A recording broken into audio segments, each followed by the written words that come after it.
Di tengah industri energi yang lagi gonjang-ganjing, gimana sih nasib raksasa kayak PT ABM Investama atau kita sebut aja ABMM? Nah, saat harga komoditas anjlok dan kebijakan baru terus menekan, perusahaan ini ternyata nggak cuma bertahan, mereka justru nemuin celah buat terus maju. Penasaran gimana caranya?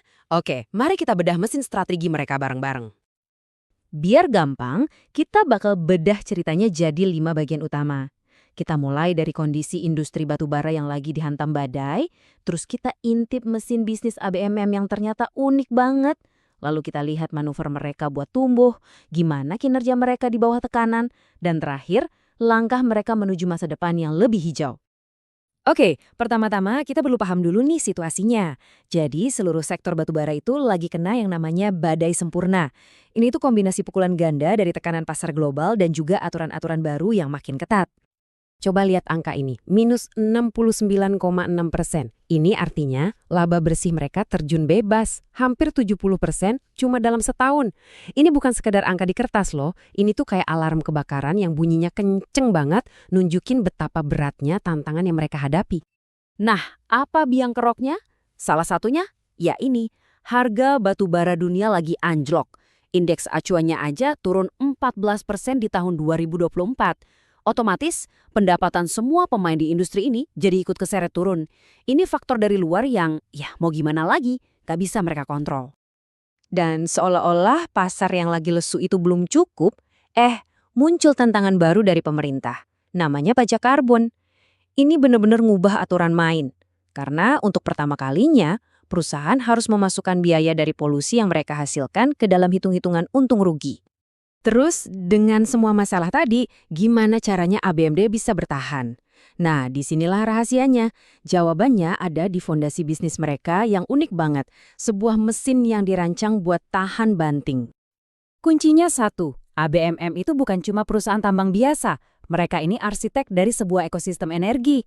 Bayangin aja, mereka itu kayak ngontrol semuanya dari A sampai Z. Dari alat berat yang ngeruk tanah, truk yang ngangkut batu baranya, sampai ke pembangkit listrik yang bakar batu baranya. Lengkap. Inilah yang disebut modal coal to stack, kendali penuh dari hulu ke hilir. Dan ini nih bagian paling cerdas dari strategi mereka. Lebih dari 70% pendapatan ABMM itu ternyata bukan dari jualan batu bara loh, tapi dari jasa kontraktor pertambangan. Artinya apa? Waktu harga batu bara naik turun kayak roller coaster, pendapatan dari jasa mereka ini relatif stabil. Ini semacam tameng finansial buat mereka. Tapi kan, bertahan doang nggak cukup. Perusahaan besar harus terus tumbuh. Nah, ABMM ini nggak cuma pasang kuda-kuda bertahan. Mereka juga aktif menyerang untuk memperbesar cengkraman mereka di pasar. Lihat aja manuver-manuver mereka beberapa tahun ini. Mulai dari akuisisi saham games yang gede banget, sampai mencaplok tambang-tambang baru di Sumatera dan Kalimantan. Ini bukan sekedar belanga loh, ini tuh kayak main catur. Langkah-langkah yang diperhitungkan buat mengamankan cadangan, meningkatkan produksi, dan memperluas wilayah kekuasaan. Dan kutipan dari CEO mereka ini pas banget buat ngejelasin semuanya. Jadi buat ABMM, akuisisi itu bukan cuma soal jadi lebih besar, tapi juga soal inovasi, soal menjadi lebih pintar dan efisien di tengah pasar yang gak menentu. Oke, strateginya kedengeran keren di atas kertas, tapi hasilnya gimana? Angka nggak bisa bohong kan?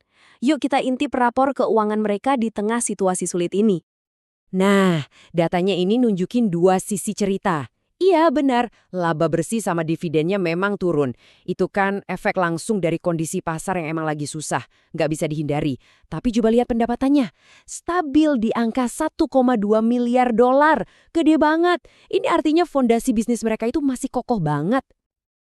Nggak cuma itu, di belakang layar, tim keuangan mereka juga gerak cepat. Mereka berhasil dapat pinjaman jangka panjang yang besar buat refinancing. Gampangnya, mereka ngatur ulang utang supaya biaya bunganya jadi lebih murah dan struktur keuangannya jadi lebih kuat.